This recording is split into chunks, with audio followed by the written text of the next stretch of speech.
अभी हम क्या देखने जा रहे हैं बेटा? थ्रेशोल्ड एनर्जी सबसे पहले।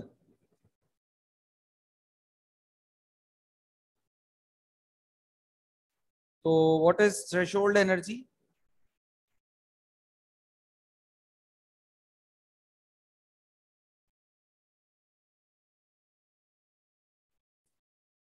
It is the minimum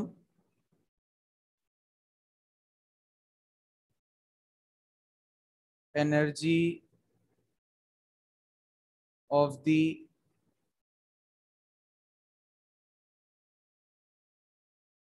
colliding molecules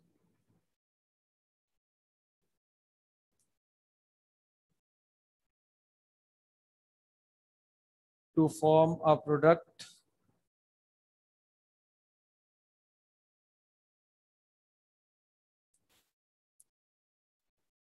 during a chemical reaction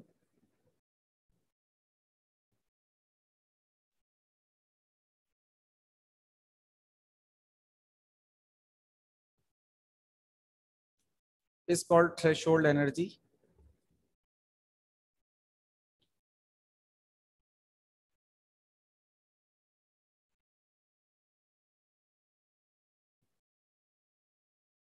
ठीक है जी। इसके बाद जो एक और चीज है वो हमारे पास क्या है बेटा? वो हमारे पास एक्टिवेशन एनर्जी। बेटा आवाज मेरी सही आ रही है सबको? Yes sir. यस सर आ रही है। इफ्रा?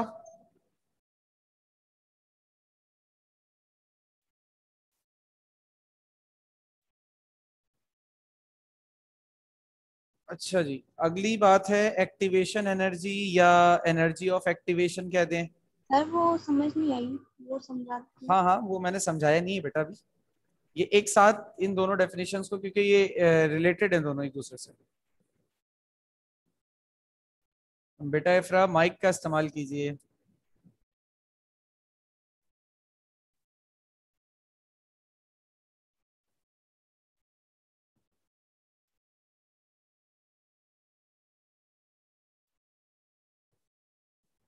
अच्छा जी, what is activation energy?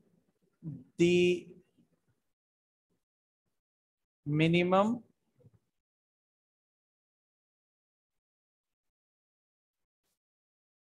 it is the minimum amount of energy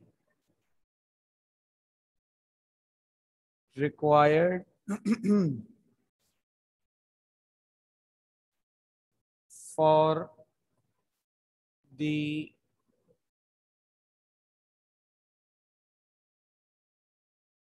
the collisions to be effective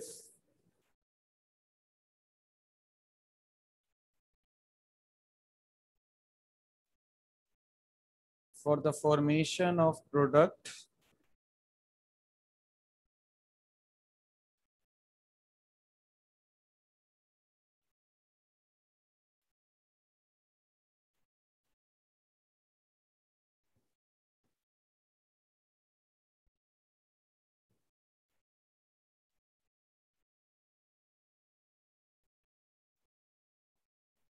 ठीक है, प्रोडक्ट की फॉर्मेशन के लिए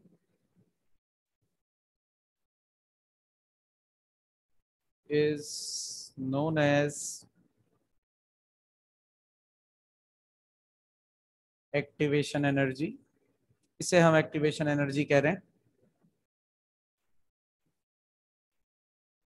अच्छा, एक्टिवेशन एनर्जी का फॉर्मूला भी होता है। Activation energy is equal to threshold energy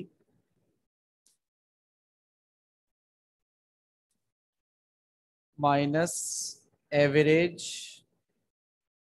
internal energy. ठीक है भाई।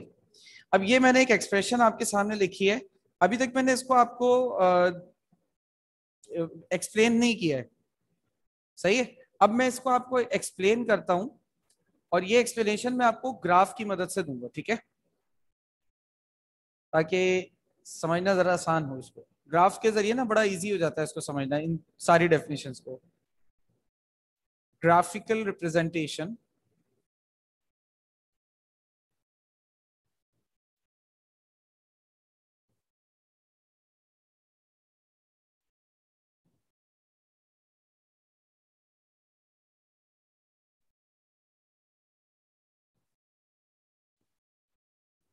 ठीक है जी। अब ये आपके पास एक ग्राफ है। अब इस ग्राफ में हमारे पास y एक्सिस पर जो इस तरफ बढ़ रहा है, y एक्सिस पर एनर्जी है। सर कौन सी एनर्जी? आपकी मर्जी, कोई सी भी ले लें। फॉर एग्जांपल हीट एनर्जी है, ठीक।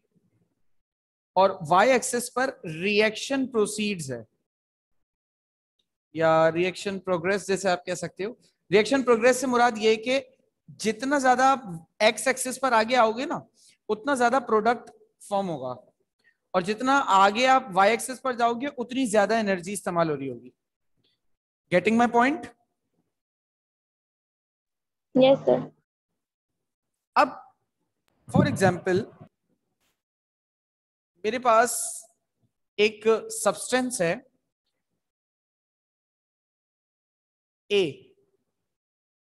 ठीक है। ए एक सब्सटेंस है और उसे कुछ टाइम के बाद बी बनना है। सही है, ए एक सब्सटेंस है मेरे पास और उसे कुछ टाइम के बाद, रिएक्शन के बाद बी बनना है। अच्छा, यानी कि ए मेरे पास क्या हुआ? रिएक्टेंट। और बी मेरे पास क्या कहलाया? प्रोडक्ट। प्रोडक्ट। अच्छा, एक चीज है, अभी अगर मैं इस पॉइंट को 0 लेता हूं, रिएक्शन प्रोग्रेस के लिहाज से भी और एनर्जी के लिहाज से भी, मैंने अपने प्रोडक्ट ए को यहां लिखा है। यहां लिखने की एक खास वजह होगी, और वो वजह क्या होगी कि यहां पर इस ए की अपनी कोई खास इंटरनल एनर्जी होगी। क्या कहते हैं आप लोग? अपनी कुछ इंटरनल यस एनर्जी सर। होगी इसकी। जी सर। अपनी इसकी कोई इंटरनल एनर्जी होगी। सही, वेरी गुड। अच्छा, अब मुझे क्या करना है? मुझे इसको प्रोडक्ट बनाना है। अब प्रोडक्ट बनाने के लिए दो एनर्जीज हैं, एक्टिवेशन एनर्जी और threshold energy. What is activation energy? Activation energy is the total energy that is required for the formation of any product. किसी प्रोडक्ट को बनाने के लिए जो टोटल एनर्जी आपको चाहिए होती है, उस टोटल एनर्जी को आप एक्टिवेशन एनर्जी कहते हो। सही है। और थ्रेशोल्ड एनर्जी क्या होती है? Threshold energy is the maximum value of energy जो किसी रिएक्शन को करवाने के लिए चाहिए। मतलब जैसे मान लो ये रिएक्शन की इंटरनल एनर्जी इस स्टेज पर कुछ भी है, एक्स वाई जी। अब मेरा रिएक्शन यहां से चलता है, मैं उसको एनर्जी प्रोवाइड करता हूं, यहां से मेरा रिएक्शन चलता है, और इस तरीके के एनर्जी चेंज के साथ प्रोडक्ट फॉर्म हो जाता है।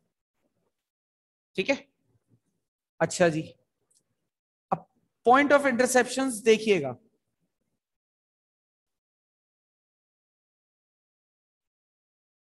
ये जो ये वाला हिस्सा है,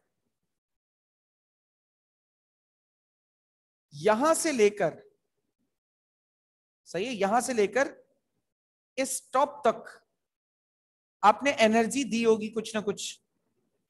मिसाल के तौर पे इस जगह पर इंटरनल एनर्जी अगर है 20, तो इस जगह पर जो एनर्जी की वैल्यू है फॉर एग्जांपल वो है 120। तो आपने यहां से यहां तक के सफर में इसको कितनी एनर्जी दी है? 100। 100 की एनर्जी दी है। तो that is your activation energy. ये है आपके पास एक्टिवेशन एनर्जी।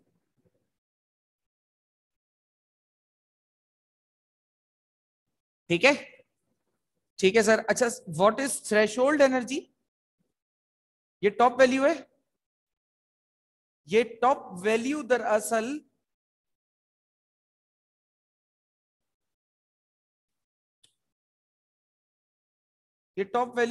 आपके पास थ्रेशोल्ड एनर्जी है। ये टॉप वैल्यू यानी 120। जी, ये है आपके पास थ्रेशोल्ड एनर्जी। सर आपने डेफिनेशन में मिनिमम लिखा है। क्या लिखा हुआ है? मिनिमम लिखा हुआ है डेफिनेशन में। ओहो, मिनिमम एनर्जी। ये मैक्सिमम होगा।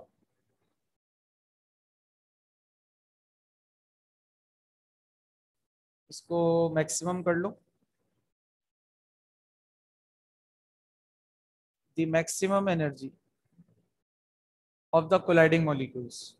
ठीक है, फर्क समझ में आ गया बेटा? थ्रेशोल्ड एनर्जी और एक्टिवेशन एनर्जी का फॉर्मूला भी समझ में आ गया होगा आपको? जी सर। सर ये एक्टिवेशन एनर्जी की डेफिनेशन जो आपने लिखी हुई है उस लिहाज से मुझे समझ नहीं आई। आपने लिखा है the minimum amount of energy, सही है, फॉर द आप तो कोलिजन कह टू रहे बी हैं। Effective, for the collision to be effective. ठीक है, आगे बोलो। For the formation of product. देखो बेटा, बात दरअसल ये है कि ये जो हमने तो एक वैल्यू सपोज कर ली 20 से लेकर 120 तक, बट ये जो 20 से लेकर 120 की वैल्यू हमने सपोज की है, क्या मॉलिक्यूल्स कोलाइड होकर ये फेवरेबल एनर्जी आपको दे भी रहे हैं कि नहीं दे रहे? क्या आपको ये पता है? हम्म, नो सर। नहीं पता ना? मतलब हो सकता है मॉलिक्यूल्स आपस में एक दूसरे से कोलिजन करें, बट वो उस कोलिजन से एक्टिवेशन एनर्जी को बढ़ा ना सकें। कोई भी रिएक्शन कराने के लिए आपको थ्रेशोल्ड एनर्जी की वैल्यू तक जाना लाजमी है। बिना उस तक जाए, बिना थ्रेशोल्ड एनर्जी तक जाए आप काम नहीं कर सकते, रिएक्शन नहीं हो सकता। तो थ्रेशोल्ड एनर्जी तक जाना जरूरी है, लेकिन वो जो कोलिजन इफेक्टिव हो रहा है कि नहीं हो रहा वो डिपेंड करता है। अच्छा, अब वो कोलिजन इफेक्टिव नहीं हो रहा सर, तो बेटा एक्टिवेशन एनर्जी नहीं होगी। और सर कोलिजन इफेक्टिव हो रहा है तो एक्टिवेशन एनर्जी होगी। अब यहां से लेकर ये जो नीचे का आप हिस्सा देख रहे हो, ये वाला, इसे कहते हैं इंथैल्पी चेंज, डेल्टा ई। ये है इंथैल्पी चेंज। इंथैल्पी आपको मैंने चैप्टर के शुरू में पढ़ाई थी और वहां चैप्टर 5 में भी बताई थी। ये इंथैल्पी चेंज कहलाता है बेटा, क्योंकि at the end of the day जो प्रोडक्ट आपके पास बन रहा है उसकी एनर्जी बहुत कम है इंटरनल एनर्जी के मुकाबले में भी देखी जाए तो। इंटरनल एनर्जी यहां स्टैंड कर रही है और प्रोडक्ट की एनर्जी कहां आ रही है? उससे भी नीचे आ रही है। अगर इंटरनल एनर्जी 20 पर है तो प्रोडक्ट की एनर्जी तो समझ लो 10 पर ही आ रही है, लेकिन 10 तक आने के लिए उसको 120 से होकर गुजरना पड़ता है। मिसाल के तौर पे आप एक पहाड़ पर खड़े हो, यहां पर आपकी जो मंजिल है वो ये है, तो यहां तक पहुंचने के लिए आपको इस पहाड़ की चोटी तक चढ़ना पड़ता है और फिर उतरना पड़ता है, तब आप अपनी मंजिल पर पहुंचते हो। तो ये जो दरअसल एक्टिवेशन एनर्जी, थ्रेशोल्ड एनर्जी पहाड़ की चोटी है और एक्टिवेशन एनर्जी ये चढ़ाई है, क्योंकि जब तक आप इन दो चीजों को उबूर नहीं करोगे ना, तब तक आप आसान मंजिल की तरफ, प्रोडक्ट की तरफ नहीं पहुंच पाओगे। कुछ बात समझ में आई? यस सर, ये दोनों एनर्जी जरूरी है। बेटा आवाज नहीं आ रही। सर ये दोनों एनर्जीज होना जरूरी है रिएक्शन के लिए। बेटा देखो, दोनों दोनों ही एनर्जी लाजमी है ना, वो इस लिहाज से क्योंकि एक टोटल अमाउंट है, मतलब एक जो है वो आपके पास मिसाल के तौर पर आपको पता क्या होना चाहिए? आपको पता ही होना चाहिए, अगर आप पहाड़ चढ़ रहे हो, आप यहाँ खड़े हो और पहाड़ आप चढ़ रहे हो, अब आपको पता होना चाहिए कि आपकी यहां से लेकर यहां तक का जो फासला है वो टोटल फॉर एग्जाम्पल 20 किलोमीटर का है, पता होना चाहिए ना। और जमीन से टोटल जो यहां तक का फासला है वो मिसाल के तौर पे 80 किलोमीटर है, ये भी आपको पता होना चाहिए, क्योंकि इतनी ऊंचाई पे आप सस्टेन कर भी सकते हो या नहीं ये भी तो पता होना चाहिए ना। तो ये जो टॉप है ना, टॉप इज थ्रेशोल्ड एंड ये डिस्टेंस जो है वो एक्टिवेशन है। हमें पता दोनों ही होती है, और नहीं पता होती तो हम इजीली मालूम कर सकते हैं ना। इंटरनल एनर्जी अगर हमें पता है और थ्रेशोल्ड पता है तो एक्टिवेशन आ जाएगी, एक्टिवेशन और इंटरनल पता है तो थ्रेशोल्ड आ जाएगी, थ्रेशोल्ड और एक्टिवेशन पता है तो इंटरनल आ जाएगी। समझ गए यस सर। बेटा? बात समझ में आ गई ये वाली? सर जी। सर अगर एक्टिवेशन और थ्रेशोल्ड के बीच में हो एनर्जी तो क्या रिएक्शन नहीं होगा? नहीं होगा, क्योंकि रिएक्टेंट activation energy से ज्यादा को इस बैरियर को क्रॉस करना है। रिएक्शन करने के लिए रिएक्टेंट को इस बैरियर को क्रॉस करना लाजमी है। अगर ये बैरियर क्रॉस नहीं हो रहा तो रिएक्शन नहीं होगा।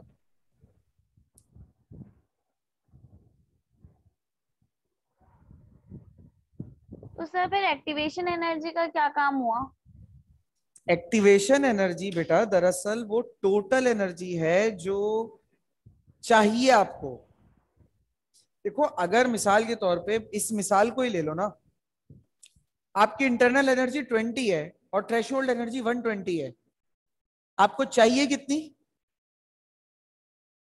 100 चाहिए ना। ठीक है, अब आपको नहीं पता थ्रेशोल्ड क्या है। मान लो थोड़ी देर के लिए आपको नहीं पता थ्रेशोल्ड क्या है।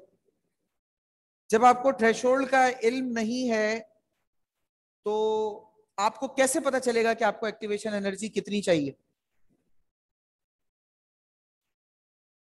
आपको एक मैक्सिमम वैल्यू पता होनी चाहिए ना कि यार इतनी मैक्सिमम वैल्यू पे मेरा रिएक्शन होगा, तभी तो पता करोगे कि मुझे जरूरत इतनी की है। गाड़ी चला रहे हो, कराची से लेकर हैदराबाद जाना है। अब कराची से लेकर हैदराबाद तक का जो फासला है वो है 165 किलोमीटर। रास्ते से समझा रहा हूं, 165 किलोमीटर। मेरी जो बाइक है वो, अब मैं मैथमेटिकल बेसिस पे थोड़ा सा समझाता हूं। कराची टू हैदराबाद जो टोटल डिस्टेंस है वो है 165 किलोमीटर्स। अब मेरी बाइक अप्रोक्सीमेटली 35 किलोमीटर चलती है 1 लीटर पेट्रोल में।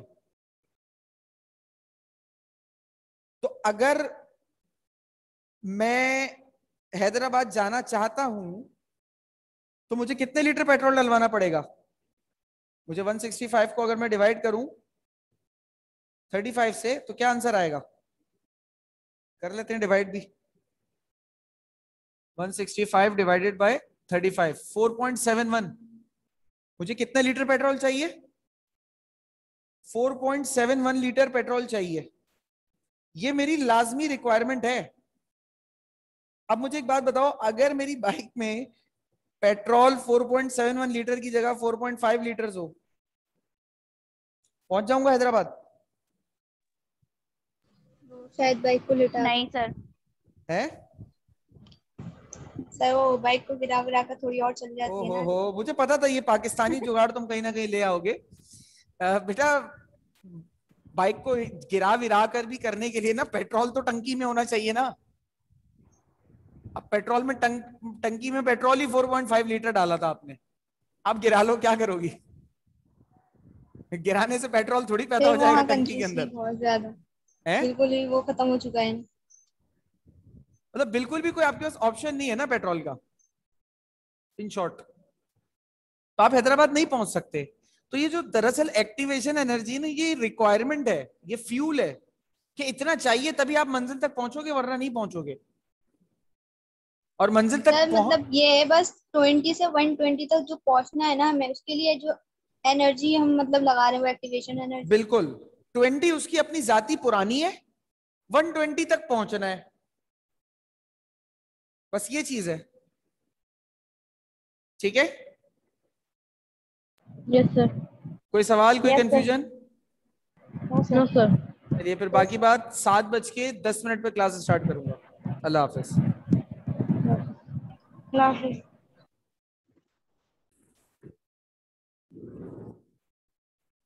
जी, तो ये न्यूमेरिकल हम करने जा रहे हैं, चैप्टर नंबर 8 के स्टार्ट ले रहे हैं, और यहाँ से पहला न्यूमेरिकल 94 में आया हुआ है। Determine the initial rate of reaction at 303 degree centigrade. Temperature का बेटा कोई काम नहीं है, ये सिर्फ शुगल मारने के लिए दिया हुआ है। तुम लिखना चाहो डाटा में लिख दो, नहीं लिखना चाहो मर्जी है। In which rate constant is, rate constant यानी के की वैल्यू बता रहे हैं कितनी? 8.5 एक्सपोनेंट -5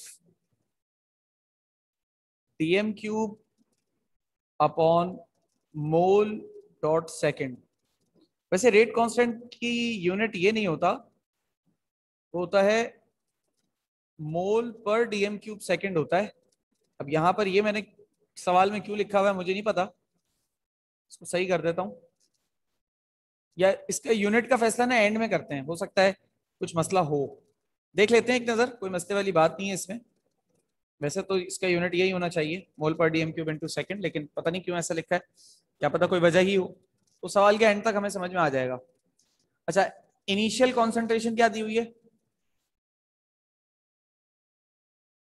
इनिशियल कॉन्सेंट्रेशन दी हुई है 9.8 एक्सपोनेंट माइनस 2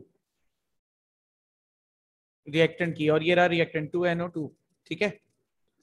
तो कॉन्सेंट्रेशन ऑफ NO2 बताई हुई है 9.8 एक्सपोनेंट माइनस 2 मोलर्स। आपको क्या करना है, आपको मालूम करना है इनिशियल रेट, ठीक है। अच्छा जी, कोई मसले वाली बात ही नहीं है, सिंपली बेटा फॉर्मूला लगाओगे आंसर आ जाएगा। रेट क्या है बेटा? dx over dt is equal to k into NO2 का स्क्वायर, क्योंकि इक्वेशन में इसके साथ कोफिशिएंट 2 है। अब dx ओवर dt को यही रहने दो, NO2 की value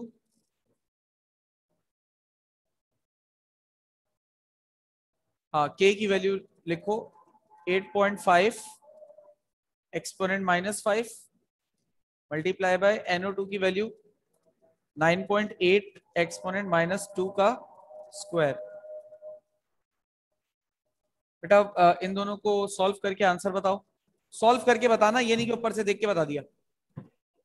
sir 8.163 exponent minus 7। Yes sir, यही है।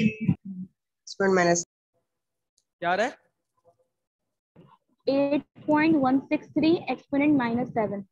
8.163 एक्सपोनेंट माइनस 7। अच्छा, अब यूनिट्स, पहले एडजस्टमेंट यूनिट्स की देख लेते हैं कि यहाँ पे यूनिट क्या आ रहा है।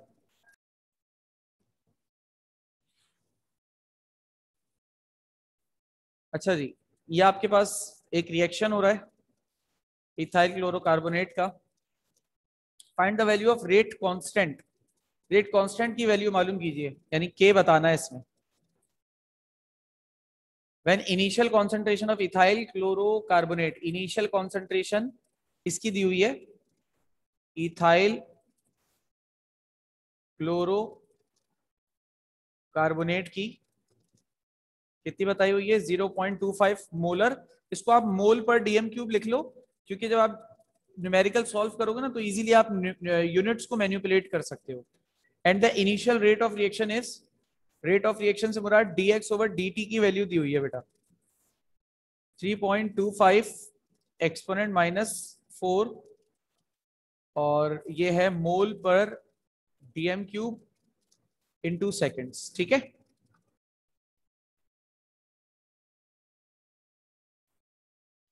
नहीं सर, वहाँ पे लिखा हुआ है मोल पर second, yes sir. Capital M। हाँ तो बेटा ये मोलैरिटी पर सेकंड है ना। अच्छा, हमने वो खोल के रखा है, सही है। हाँ, ओके सर। मोलैरिटी को ओपन कर दिया ना मैंने, मोल पर डीएम क्यूब कर दिया। अच्छा जी, फॉर्मूला सिंपली क्या है देखो, dx over dt is equal to k और इसका फॉर्मूला क्या है, इथाइल क्लोरोकार्बोनेट का ClCOO2H5, ClCOO2H5। अब रेट ऑफ रिएक्शन मुझे कितना दिया हुआ है? 3.25 एक्सपोनेंट माइनस 4, और k मालूम करना है, इथाइल क्लोरोकार्बोनेट 0.25 दिया हुआ है।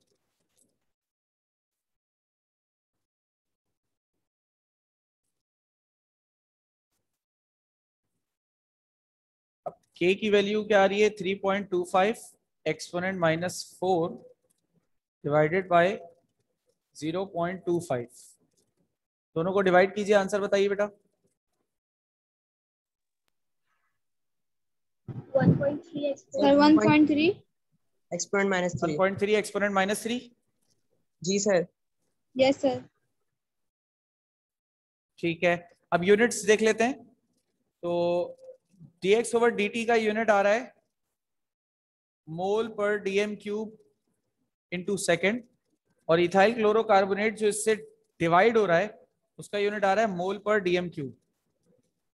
अब सिंपल सी बात है, मोल से मोल गया, डीएम क्यूब से डीएम क्यूब गया, ये डिवाइड में ही रहेगा, तो ये हो जाएगा सेकेंड इनवर्स। समझ गया बेटा यूनिट किस तरीके से लेकर आया मैं? जी सर। जी सर।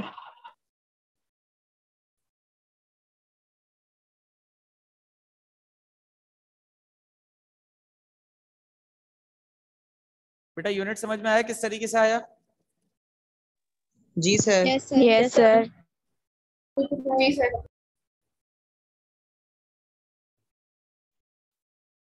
बेटा आवाज आ रही है? जी जी यस सर। सर, हमें जी तो आ गया। सर। सॉरी बेटा सॉरी, वो माइक्रोफोन का तार निकल गया था, मैं वही बोलूं सब खामोश क्यों हो गया एकदम से। क्लियर हो गया ना ये सबको? जी सर हो गया। Yes sir. जी सर। ओके, इसको सेकंड कर दो पूरा। अच्छा जी, अब ये आप इरेज कर लीजिए साइड से यूनिट्स बनाने के बाद। सही second okay second thank, inverse. जी जी बेटा थैंक यू। ठीक है जी, अगला देखें।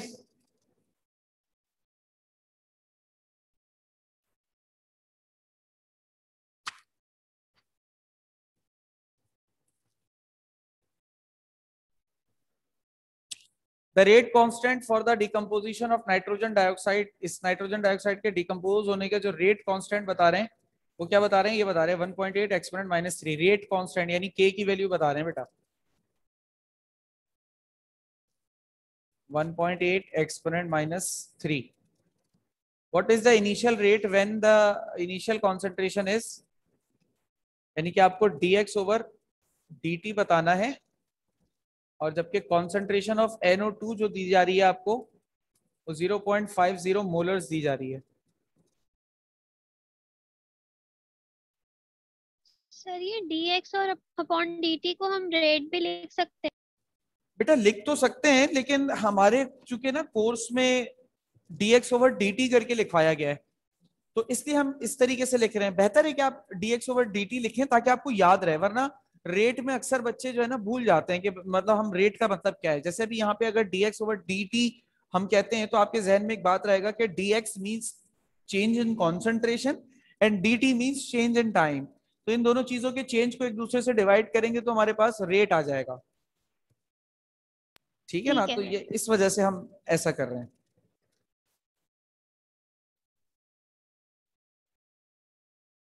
अच्छा जी,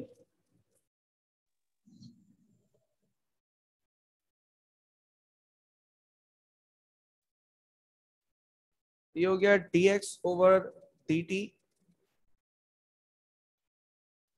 के NO2। अच्छा, dx/dt चूंकि मुझे मालूम करना है, ये ऐसे लिखते रहिए। k की वैल्यू है 1.8 एक्सपोनेंट -3, ये मल्टीप्लाई हो रहा है 0.50 के स्क्वायर से। तो बेटा मल्टीप्लाई करके मुझे जरा आंसर बताइएगा। Exponent -4। 4.5 multiply by exponent minus 4.5 exponent -4। 1 minute बेटा वेट कीजिएगा जरा। -4 आ गया इसका आंसर जो आप लोगों ने बताया। यूनिट क्या होगा? के का यूनिट क्या दिया हुआ है? पहले तो यूनिट इसमें ना कोशिश करना देख के तरीके से जरा बनाना। के का यूनिट यहाँ पर आया हुआ है, वही आया हुआ है dm³ अपॉन मोल सेकेंड, और इसका मोल पर dm³ है। तो अगर हम इस तरीके से बनाएं dm³ upon mole into second, और मल्टीप्लाई हो रहा है ये मोल पर dm³ से, नहीं मोल स्क्वायर पर dm6 से, सॉरी क्योंकि इसके ऊपर स्क्वायर लगा हुआ है ना। तो dm6 में से dm³ यहाँ रह जाएगा, dm³ ये कैंसिल हो जाएगा, मोल स्क्वायर में से एक मोल ये कैंसिल हो जाएगा। तो आपके पास यूनिट आ जाएगा इसका मोल पर dm³ सेकेंड्स। ठीक है, यही यूनिट भी आ रहा होगा, देखो सही है बेटा, बात समझ में आई कुछ? जी sir. Yes sir. Yes sir. ठीक है जी, चलिए अब मैंने आप लोगों को ये 3 बहुत सिंपल वाले न्यूमेरिकल्स करा दिए हैं, बहुत सिंपल वाले। सर इसका यूनिट रिपीट कर दें एक दफा। अच्छा बेटा कर देते हैं। देखो मैंने ये कहा कि k का यूनिट आ रहा है dm क्यूब अपॉन मोल इनटू सेकंड, ठीक है। इसको आप मल्टीप्लाई कर रहे हो इससे, मतलब NO2 का यूनिट है मोलैरिटी, मोलैरिटी का मतलब होता है मोल पर dm क्यूब। तो मोल, अच्छा ये जो है ना मोल स्क्वायर पर dm6 होगा, क्योंकि इसके ऊपर स्क्वायर भी लगा हुआ है ना इधर फॉर्मूला में, तो स्क्वायर से ये मोल गया और dm6 से कैंसिल हो गया, ये dm क्यूब बचा और ये dm क्यूब कैंसिल हो गया। तो अब यूनिट क्या बच जाता है आपके पास, मोल अपॉन dm क्यूब पर सेकंड मल्टीप्लाई होने के बाद। क्लियर है सुमैया या हया? आई यस गेस सर।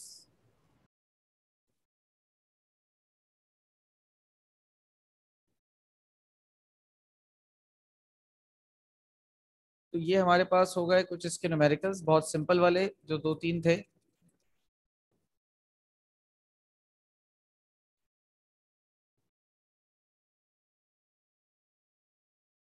अच्छा अब ये एक जो है ना थोड़ा सा मुश्किल वाला भी बता रहा हूँ, और इसके बाद आपको न्यूमेरिकल्स खुद करने होंगे मैक्सिमम, ठीक है, कल तक का टाइम होगा आपके पास।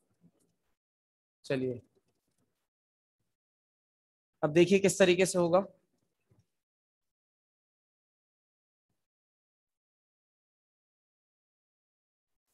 The rate constant for the decomposition of this reaction is this.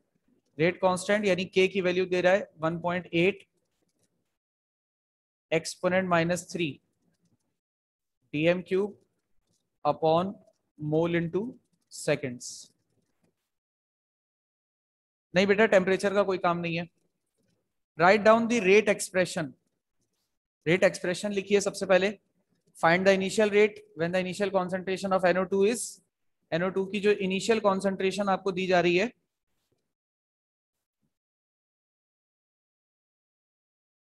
वो दी जा रही है 0.75 मोल पर dm cube. Find the rate constant k की वैल्यू मालूम करने कह रहा है when the initial concentration is doubled, यानी अगर मैं इसकी इनिशियल कॉन्सेंट्रेशन डबल कर दूं, 0.75 से डबल करूंगा तो क्या हो जाएगा, ये 1.5 हो जाएगा। तो इसकी k की वैल्यू क्या होगी, व्हेन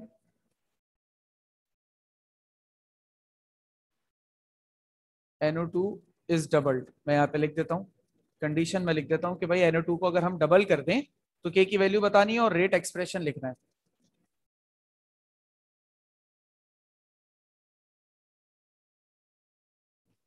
और इनिशियल रेट भी बताना है, यानी कि dx ओवर dt भी बतानी है, यानी 3 चीजें बतानी है, ठीक है। अब मैं बारी बारी सॉल्व करूंगा। सबसे पहला काम और सबसे आसान काम क्या है, सबसे आसान काम है रेट एक्सप्रेशन लिखना। रेट एक्सप्रेशन लिखने के लिए मेरे पास इक्वेशन होनी चाहिए, और इक्वेशन मुझे दी हुई होगी सवाल में, ये रही 2NO2 plus will make 2NO plus O2, 2NO plus O2। अब रेट एक्सप्रेशन किस तरीके से आ जाएगी इसकी, ये हो जाएगा rate is directly proportional to NO2 का स्क्वायर, ये हो जाएगा dx over dt is equal to k NO2 का स्क्वायर। ठीक है बेटा,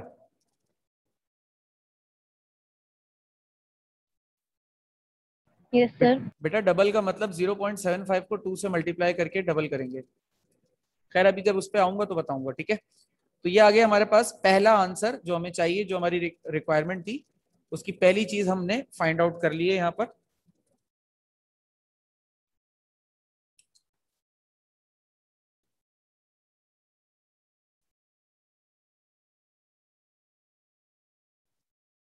ये हमारे पास पहली चीज आ गई जो हमें निकालनी थी, ठीक है। अब चलते हैं दूसरी चीज पर। रेट एक्सप्रेशन हो गए, अब मुझे dx ओवर dt निकालना है, इसी एक्सप्रेशन में फॉर्मूला पुट करूंगा, वैल्यूज पुट करूंगा, dx ओवर dt निकालना है, k और NO2 की वैल्यू दी हुई होगी, ये रही k की वैल्यू, ये रही NO2 की वैल्यू। k की वैल्यू क्या है दोबारा मुझे देखना पड़ेगा, 1.8 एक्सपोनेंट माइनस 3, 1.8 एक्सपोनेंट माइनस 3, और NO2 की वैल्यू क्या है 0.75 का स्क्वायर। दोनों को बेटा मल्टीप्लाई कीजिए, आंसर बताइए। Sir 1.01 1.01 exponent minus 3 -3। देखिए मैच कीजिए, आंसर यही आ रहा है। हाँ 1.01 एक्सपोनेंट माइनस 3। यूनिट इसका क्या होगा, मोल पर डीएम क्यूब इनटू सेकंड्स। ये आपकी दूसरी चीज आ गई जो आपको मालूम करनी थी। सही है। मुलायका माइक बंद कीजिए बेटा। अब तीसरी चीज क्या है, आपको के मालूम करना है NO2 को डबल करके, कोई मसला नहीं है। के मालूम करने जा रहे हैं when NO2 is equal to 1.5। ठीक है, ये याद रहे कि ये NO2 को आपने 1.5 कर दिया है। क्यों, क्योंकि देखो 0.75 तो इनिशियली दिया हुआ था, इसको डबल करने का मतलब है 2 से मल्टीप्लाई कर दो, 2 से मल्टीप्लाई करोगे आंसर 1.5 आ जाएगा। सिंपल है, बात समझ में आ गई बेटा ये वाली।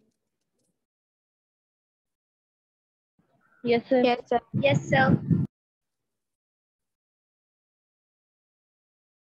अच्छा, तो अब एक्सप्रेशन क्या है आपके पास, dx ओवर dt के NO2 का स्क्वायर। अब dx ओवर dt तो आपका वही रहेगा जो आपको यहाँ पर दिया हुआ है, जो आपने बल्कि निकाला है, सॉरी ये रहा 1.01 एक्सपोनेंट माइनस 3, इसको तो आपने वही रखना है 1.01 एक्सपोनेंट माइनस 3। k की वैल्यू 1.5 एक्सपोनेंट 2 की होल पावर 2 हो जाएगी। अब k को निकालने के लिए आपने 1.01 एक्सपोनेंट माइनस 3 को डिवाइड किया 1.5 से, 1.5 के स्क्वायर से, तो मुझे आंसर बता दीजिए क्या आ रहा है। 4.48 एक्सपोनेंशियल माइनस 2। सॉरी, सर ये इसका स्क्वायर नहीं लेंगे? बेटा स्क्वायर लेकर ही करना है, अगर स्क्वायर नहीं लिया तो आंसर गलत आएगा। लेना चाहो तो ले लो, वरना मैंने तो मतलब स्क्वायर लेकर ही करना है। 4.48 एक्सपोनेंट माइनस 4। अब k का यूनिट क्या होगा, यूनिट बनाना है, पहले मैं आंसर मैच करूं। यार 1.8 एक्सपोनेंट माइनस 3 आ रहा है। यस सर, इसका स्क्वायर लेंगे तो स्क्वायर का आंसर है 0.5625। रुको भाई, अब मैं